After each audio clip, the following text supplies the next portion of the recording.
오늘 우리에게 주시는 하나님의 말씀은 마태복음 5장 5절 말씀입니다. 신약성경 5면에 있습니다. 마태복음 5장 5절의 말씀입니다. 하나님의 말씀을 한 목소리로 합독하도록 하겠습니다. 온유한 자는 복이 있나니 그들이 땅을 기업으로 받을 것이며. 한 번 더 읽겠습니다. 온유한 자는 복이 있나니 그들이 땅을 기업으로 받을 것이며. 이는 하나님의 말씀입니다. 아멘. 기도하시겠습니다. 하나님 아버지 감사드립니다. 이 시간 하나님의 말씀을 듣기 원합니다. 성령 하나님 이곳 가운데 친히 임재하여 주셔서 우리에게 말씀하여 주시옵소서. 주님의 음성을 들을 수 있도록 저희의 영적인 귀를 열어주시고 그 말씀에 믿음으로 기쁨으로 순종할 수 있는 우리 모두가 되게 하여 주시옵소서. 말씀이 우리를 치유하시며 회복하시며 또 새로운 소망을 주시는 귀한 은혜의 시간 되게 하여 주시옵소서. 설교자 입술을 주장하시사 하나님의 말씀이 온전히 선포되도록 역사하여 주시옵소서. 예수님의 이름으로 기도드립니다. 아멘. 우리 옆에 계신 성도님들과 한번 인사하시겠습니다. 사랑합니다. 축복합니다. 사랑합니다. 축복합니다. 이번 한 주간 잘 지내셨습니까? 수련회 이후에 또 많이 몸이 피곤하시기도 하셨을 것 같고, 또 이번에 수련회 보니까 우리 아까 이 찬양팀 분들이 아주 많이 수고하셨습니다. 찬양을 준비한 것뿐만 아니라 이 기획위원회로 이 프로그램들을 막 준비하시느라 참 많이 수고하고 있으셨는데, 그 또 은혜, 그 열매가 우리 모두에게 또 함께 나누어진 것 같아서 너무나 감사를 드립니다. 여러분 혹시 예전에 이 주말의 명화, 토요 명화 이거 보신 적 기억 있으십니까? 그때 보면 이 토요일 저녁에 그 노래만 흘러나오면 이제 다 준비하고 이제 TV를 봤던 그런 적이 있는 것 같은데요. 저는 어릴 때 그것을 보면서 미국의 텍사스를 꼭 가보고 싶었어요. 아직 못 가봤는데. 이유가 뭐냐면 거기 보면 이제 카보이들이 막 나오는데 딴 거보다 이 말을 타고 막 달려가는 모습이 나도 저 말을 한번 타보고 싶다. 이 마음이 되게 많이 있었던 것 같습니다. 근데 제가 이제 청년부 사역을 하면서 몽골에 단기 선교를 갔는데 저희가 주로 도착하면 첫날은 돌면서 전도를 하고 그 다음에 3일 동안은 여름 성경학교를 이제 현지 아이들을 모아다가 하고 그럼 마지막 1박 2일은 그 울란바토르 주변에 있는 이렇게 야영지 같은 데를 가서 하루 동안 이제 게르 체험도 하고 거기서 이제 보냈는데요. 거기 가니까 이 말을 탈 수 있는 그런 기회가 있더라고요. 그래서 제가 만났던 성모사님이 초창기에는 이제 그 지역에서 말을 타고 다니며 사역을 하셨다고. 그래서 몽골이 이렇게 말을 타고 다니는구나. 그래서 저희들에게 이제 체험의 기회를 주셨는데 우리나라 같으면 이제 말 한마디에 사람 한 분이 이렇게 끌고 다니면서 이렇게 돌게 하지 않습니까? 근데 몽골은 그렇지 않더라고요. 그냥 처음에 타게 하고 그냥 내버려둬요. 알아서 다 가게. 저희 청년들이 뭐 25명, 26명 갔는데 그 26마리 그냥 막 떼지어서 막 물바위도 막 건너가고 그때 생각하면 참 또 많이 기억이 있는데요. 뭘 얘기하려고 하냐면요. 근데 이 말들이요. 저희들보다 체격이 더 크지 않습니까? 몸집이.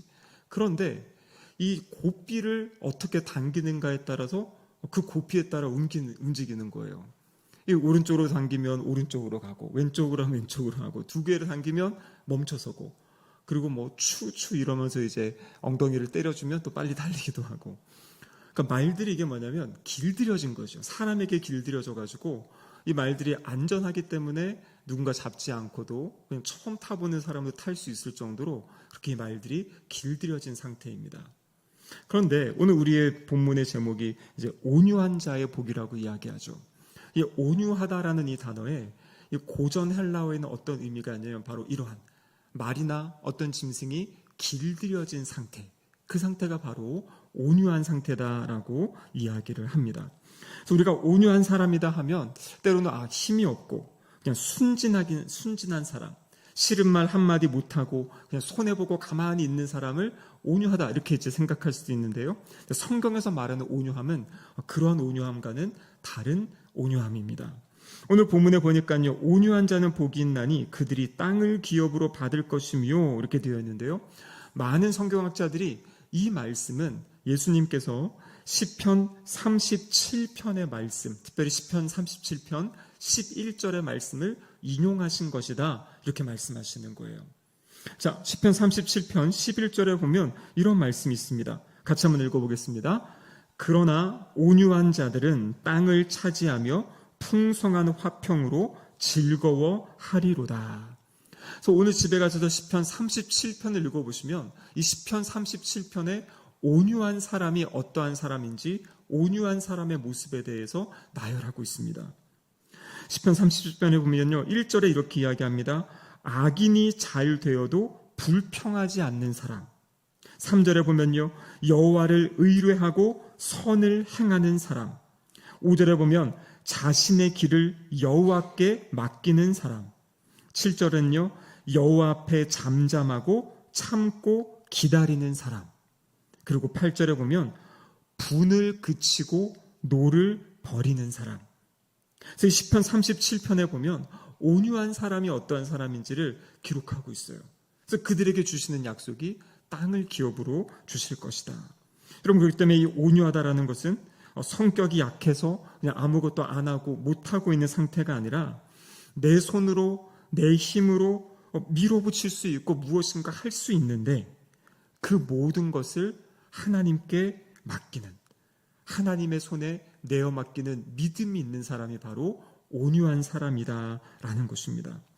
우리가 지난 2주간 심령이 가난한 자 그리고 애통한 자 심령이 가난한 자가 복이 있다 말씀하시고 애통한 자가 복이 있다 그랬죠. 그럼 심령이 가난한 사람은 어떤 사람이라고 했습니까? 하나님 앞에 자신이 빈손임을 인정하고 나에게는 아무런 의의가 없습니다. 아까 우리 하나님의 세계 찬양할 때도 보니까 그 하나님의 세계, 하나님의 나라는 나의 의의를 아무것도 주장할 수 없는, 드러낼 수 없는 오직 주님이 하셨습니다. 예수님의 은혜입니다 고백하는 거죠. 그래서 고백하는 사람이 빈손으로 하나님 앞에 인정한 사람, 심령이 가난한 사람입니다. 그리고 자신의 죄를 바라보며 세상의 깨어짐을 바라보며 눈물을 흘리고 애통해한 그것이 바로 애통한 사람이죠. 하나님께서 이 심령이 가난하고 애통한 사람들을 어떻게 빚어가시냐면 바로 오늘 본문의 말씀처럼 온유한 사람들로 빚어가신다 이렇게 말씀하고 계세요. 그럼 오늘 본문 그래서 이 시편 37편을 따라서 오늘 본문을 통해 3가지 하나님이 우리에게 주시는 말씀을 듣기 원하는데요. 첫 번째 온유한 사람은 어떤 사람이냐면 하나님께 자신을 맡기는 사람. 온유는 하나님께 자신을 내어 맡기는 것입니다. 그래서 성경에서 말하는 온유는 타고난 성격을 이야기하는 것이 아니에요. 어떤 사람들 보면 타고난 성품 자체가 순하고 부드러운 그런 분들이 있죠. 근데 그것이 온유하다라는 것이 아니라 그런 천성을 이야기하는 것이 아니고 하나님 안에서 빚어진 그런 성품을 이야기하는 겁니다. 그래서 시편 37편 5절 7절에 보면 이런 말씀이 있어요. 같이 한번 읽어보겠습니다. 내 길을 여호와께 맡기라. 그를 의지하면 그가 이루시고. 또 37편 7절에 보면요. 여호와 앞에 잠잠하고 참고 기다리라. 여기 보니까요. 여호와께 너의 길을 맡겨라. 여호와 앞에 잠잠해라. 참아라. 기다려라. 여러분 이거 어떤 사람이 이렇게 할 수 있습니까? 하나님을 온전히 신뢰할 수 있는 사람. 지금 상황은 그렇지 않아 보여도 무엇인가 많이 불편해 보이고 어려워 보여도 하나님께서 분명히 이 일을 통해 일하실 거다. 우리 하나님은 살아계시고 이 모든 우리의 그 고통과 아픔을 보고 계시고 우리의 부르심을 듣고 계시고 분명히 하나님이 일하시고 역사하신다라는 믿음이 있는 사람은요 바로 여호와 앞에서 참고 기다릴 수 있는 것이에요. 그 사람이 바로 온유한 사람이다라는 것입니다. 그래서 하나님을 향한 온전한 신뢰, 그래서 내 계획, 내 고집 이것을 내려놓고 주님 뜻대로 되기를 원합니다. 아버지의 뜻이 이루어지기 원합니다. 이렇게 기도하는 사람이 바로 온유한 사람이다라고 이야기합니다. 여러분 이 온유한 사람, 이 모습을 가장 완전하게 보여주시는 분이 누구십니까? 바로 우리가 믿고 있는 예수님이시죠. 예수님 마태복음 11장 29절에서 나는 마음이 온유하고 겸손하니 예수님께서 본인을 이야기하실 때 나는 온유하고 겸손하다 그렇기 때문에 내게 와서 배워라 이렇게 예수님께서 우리에게 말씀하셨습니다. 예수님의 이 온유하심이 가장 잘 드러난 자리가 어디겠습니까? 바로 겟세마네 동산에서 마지막으로 기도하실 때 우리가 너무나 잘 아는 말씀이죠. 마태복음 26장 39절에 보면 이렇게 기록되어 있습니다. 예수님의 기도의 내용이지요. 내 아버지여, 만일 할만하시거든 이 잔을 내게서 지나가게 하옵소서. 그러나 나의 원대로 마시옵고 아버지의 원대로 하옵소서 하시고. 그러니까 참 사람이셨던 예수님에게 있어서도 이 십자가의 고난, 이 십자가의 잔, 죽음의 잔, 이것은 주님 앞에도 큰 고민이었고 아픔이었고 또 슬픔이었습니다. 근데 그 고통 속에서도 주님, 온유하신 주님은 어떻게 하십니까? 아버지의 뜻에 자신을 온전히 내어 맡기는 것이에요. 하나님의 뜻이 이루어지는 것이 중요하다라는 것을 우리 주님은 아셨고, 그 하나님의 뜻이 이루어지는데 본인을 순종으로 내어주신 모습. 그렇기 때문에 온유는 무엇이냐면 내 뜻을 고집하지 않고 하나님의 뜻 아래 나를 맡기는 것. 그것이 바로 성경에서 이야기하는 온유의 이야기입니다. 여러분들 한 가지 이제 우리가 오해를 풀어야 될 것은 무엇이냐면, 그렇다면 온유해야 되기 때문에 내가 이를 악물고 이 온유함을 나타내야 된다, 보여야 된다, 나를 수양해야 된다. 그래서 성경은 또 그렇게 이야기하지 않아요. 온유는 무엇에 속하냐면 성령의 9가지의 열매 가운데 하나죠. 성령의 열매는 무엇입니까? 성령님께서 우리 안에 맺게 하시는 열매가 바로 성령의 열매예요. 그런데 성경을 보면요, 또 골로새서 3장 12절에 보면 여러 가지 중요한 성품들을 옷 입어라 이렇게 되어 있습니다. 근데 그 중에 하나가 뭐냐면 온유를 입어라 이렇게 되어 있어요. 그러니까 이 온유함이라는 게 성령님께서 우리에게 은혜를 주셔서 나타나게 하시는 열매이기도 하고, 또 우리가 적극적으로 추구하며 나아가야 될 그러한 어떠한 성품, 그것이 바로 온유다라는 것입니다. 그럼 어떻게 이것이 가능하겠습니까?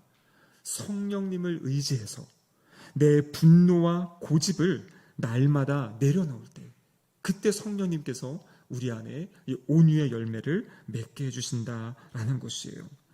우리는 내 뜻과 하나님의 뜻이 부딪히는 그러한 자리에 살아갑니다. 간절하게 기도한 것이 이루어지지 않을 때도 있고요. 또 이해할 수 없는 또 고난이 찾아올 때도 있고, 내가 준비하고 계획한 애써 세운 계획들이 무너져 내릴 때, 그럴 때 참 이해할 수 없는 그런 일들이 우리 앞에 있기도 합니다. 하지만 그 순간에도 하나님의 선하심을 믿고 하나님께 우리의 모든 삶을 내어 맡기는 그 모습이 바로 온유한 사람의 모습입니다. 여러분 성경에 보면요, 욥이라는 사람이 있죠. 바로 아브라함 그 시대, 족장 시대에 있던 그 욥의 이야기. 성경 1장에 보면, 욥기 1장에 보면 짧은 시간에 재산을 다 잃어버리고요, 10명의 자녀를 잃어버리고 또 자신의 몸에도 아픔이 있습니다. 그래서 욥은 하나님께 항의하고 싶고 하나님께 무엇인가 막 이야기하고 싶은데 성경을 보면요, 자신의 옷을 찢고 엎드려서 하나님을 경배하는 그 욥의 모습이 있어요. 그것이 바로 욥기 1장 21절의 말씀인데요, 우리 같이 한번 읽어보겠습니다. 이르되 내가 모태에서 알몸으로 나왔사온즉 또한 알몸이 그리로 돌아가올지라. 주시니도 여호와시오 거두시니도 여호와시오니 여호와의 이름이 찬송을 받으실지니이다 하고. 그러니까 자신을 생각하며 나 모태에서 알몸으로 나왔는데 하나님이 많은 것 주셔서 많이 누리며 살았습니다. 그 주신 것 다 하나님이 주신 겁니다. 근데 하나님이 지금 거두어 가셨습니다. 그러니까 주신 분도 하나님, 거두어 가신 분도 하나님, 여호와의 이름만이 찬송을 받기를 원합니다. 그렇게 지금 욥이 고백하고 있는 것입니다. 여러분, 그렇다고 해서 온유하다고 해서 아픔을 느끼지 않는 것이 아닙니다. 온유하다고 해서 감정을 그냥 억누르라는 것이 아니에요. 그 모든 것을 가지고 하나님 아버지 앞에 나아가는 것, 그것이 바로 온유한 사람의 모습이다라는 것입니다. 여러분, 혹시 이번 한 주간 아니면 지금 나의 삶의 자리 가운데 내 뜻과 하나님의 뜻이 이렇게 부딪히는 것이 있다면 여러분, 그것을 가지고 주님께 맡깁니다. 주님께 맡겨드립니다. 주님께서 이것을 다루어 달라고 기도하시는 그런 시간 되시기를 주님의 이름으로 축복합니다. 두 번째 온유한 사람의 모습은요, 시편 37편에 보면 사람 앞에서 사적인 보복을 내려놓는 것이에요. 사적인 보복을 내려놓는다. 시편 37편 8절에 보면요, 분을 그치고 노를 버려라 이렇게 되어 있어요. 그러니까 그러니까 하나님 앞에서 온유한 사람은 사람과의 관계에 있어서 사람을 향할 때 억울한 일이 있더라도 스스로 복수하지 않는 어떤 그러한 모습, 그것을 하나님께 맡기는 모습이 나타나는 거죠. 로마서 12장 19절에도 이렇게 말씀하고 계시는데요. 같이 한번 읽어보겠습니다. 내 사랑하는 자들아, 너희가 친히 원수를 갚지 말고 하나님의 진노하심에 맡기라. 기록되었을 때 원수 갚는 것이 내게 있으니 내가 갚으리라고 주께서 말씀하시니라. 아멘. 그럼 원수 갚는다. 억울한 일이 있을 때 그 사람을 혼내주고 싶고 그 사람이 뭔가 이렇게 해하고 싶은 그 마음이 있을 때 그 분노마저도 하나님 앞에 내어 맡기라. 하나님의 뜻 안에 하나님께 내어 맡길 것을 이야기하고 있는 것입니다. 여러분, 이 모습을 가장 잘 보여주신 분이 누구십니까? 바로 우리 예수님의 모습이죠. 상한 갈대를 꺾지 않으시고 꺼져가는 심지를 끄지 않으신 분. 여러분, 예수님이 십자가에 달리고 그 골고다의 길을 걸어가실 때 수많은 사람들이 모욕을 하고 욕하고 저주하지 않았습니까? 어떻게 하십니까? 예수님 그것에 대해서 아무 말씀도 하지 않으세요. 그냥 그것을 다 받아내십니다. 하지만 예수님의 모습을 보면요, 하나님의 성전이 더럽혀지고 있을 때 그땐 예수님이 어떻게 하십니까? 그 성전에 사람들 파는 그것들을 엎어버리고 매매하는 자들을 내쫓으셨어요. 이게 무슨 말이냐면 자신에게 가해진 어떤 모욕 같은 것, 이것은 이제 화내지 않고 그냥 참아내셨지만 어떤 주님의 하나님의 이름이 욕되게 된다든지 이웃이 짓밟히고 있다든지 이럴 때에는 이제 행동하셨던 그런 예수님의 모습을 성경은 보여주고 있습니다. 우리는 억울함이 쌓여가는 그런 세상 가운데 살아가는데요. 주님의 뜻하는 것은 무엇이냐면 내가 무엇을 할 수 있더라도 그것을 중재하고 하나님께 맡기는, 심판은 하나님께 있다라는 이것을 기억하는 것, 그것이 바로 온유한 사람의 모습입니다. 여러분, 성경에서 구약에서 가장 온유한 사람으로 불려지는 분이 있습니다. 혹시 누군지 아십니까? 네, 모세지요. 그래서 민수기 12장 3절에 보면은 성경이 이렇게 기록하고 있어요. 같이 한번 읽어보겠습니다. 이 사람 모세는 온유함이 지면의 모든 사람보다 더하더라. 하나님께서 모세를 향해서 이 온유함이 이 땅에 있는 모든 사람보다 더 온유하다 이렇게 이야기합니다. 여러분, 그런데 우리가 성경을 보면요, 출애굽기에 보면 모세가 처음부터 온유했습니까? 아니죠. 이스라엘 백성, 그 자신의 백성을 힘들게 하고 어렵게 하는 사람을 어떻게 합니까? 쳐서 죽이지 않습니까? 죽이고 땅에 묻어버렸던 그 모습. 그러니까 자신의 어떤 것을 절제하지 못하고 제어하지 못했던 어떤 그런 모습이 이 모세에게 있었다라는 것입니다. 그런데 하나님께서 모세를 빚어가시죠. 다듬어 가시죠.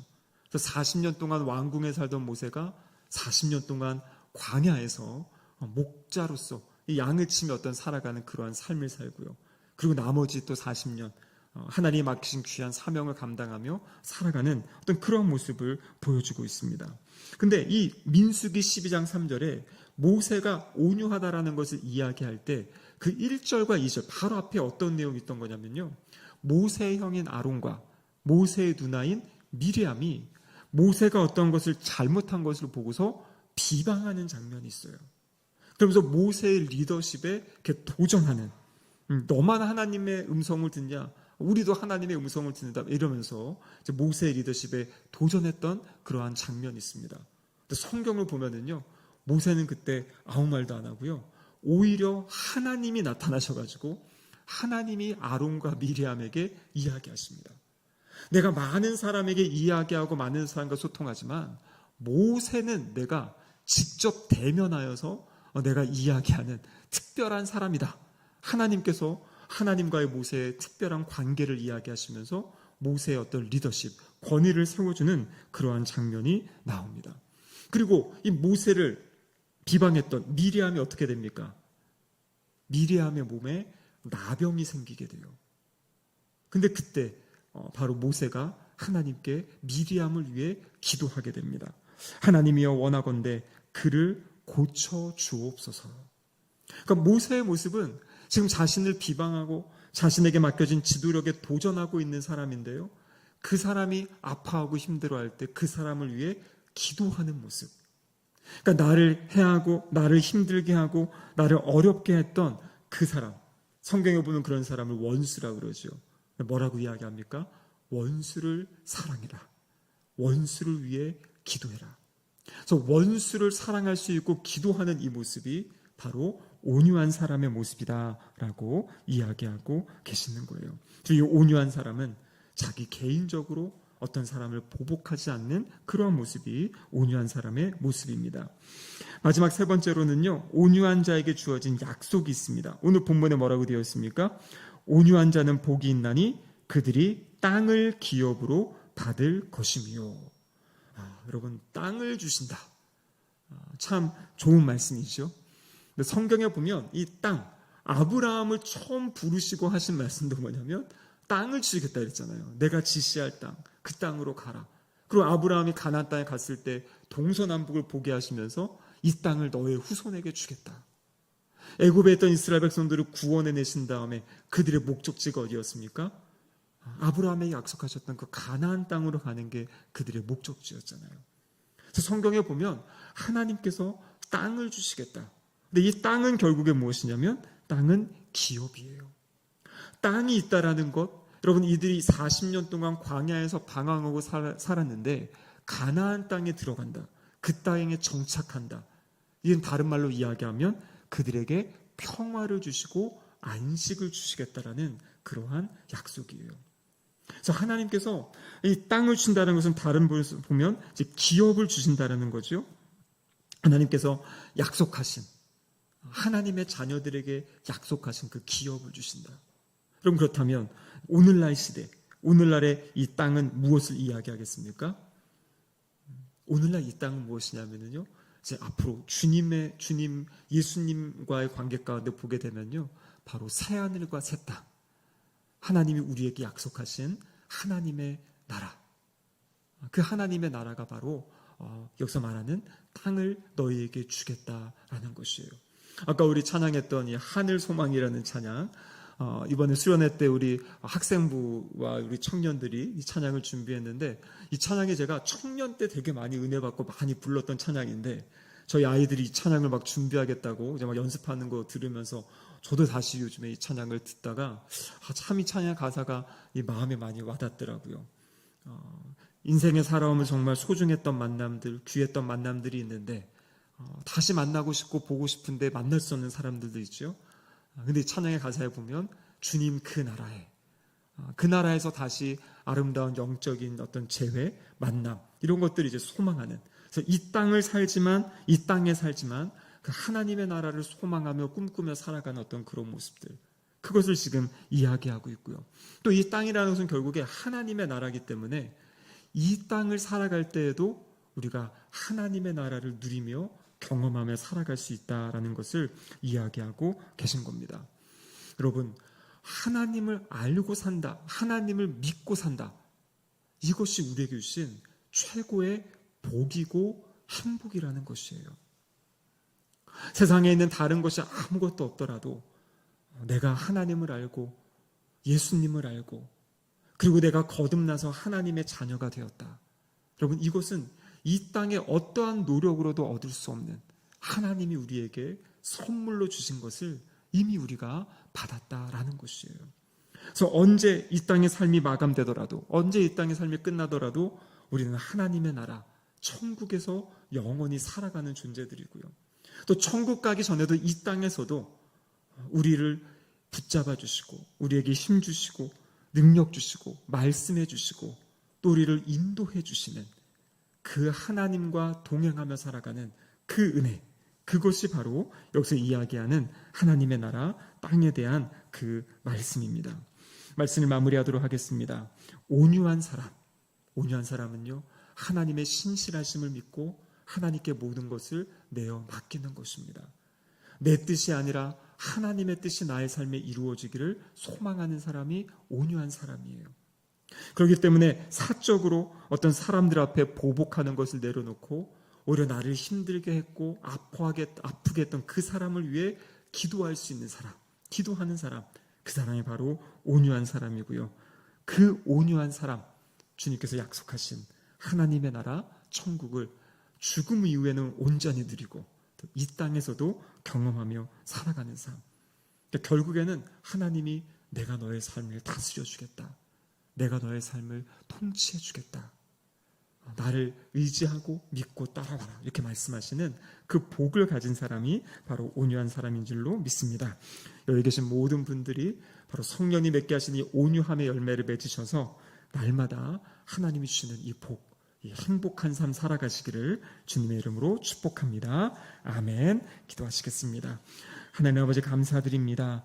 하나님께서 우리에게 약속하신 이 복에 대해서 주님 알게 하시고 이미 우리가 주님 주신 복을 받았고 누리고 있는 사람임을 다시 기억할 수 있도록 도와주시옵소서. 주님께 우리의 삶의 모든 것을 내어 맡김으로 성령님께서 우리에게 주시는 온유함의 열매를 맺으며 살아가는 하나님의 백성들, 자녀들이 되게 하여 주시옵소서. 예수님의 이름으로 기도드립니다. 아멘.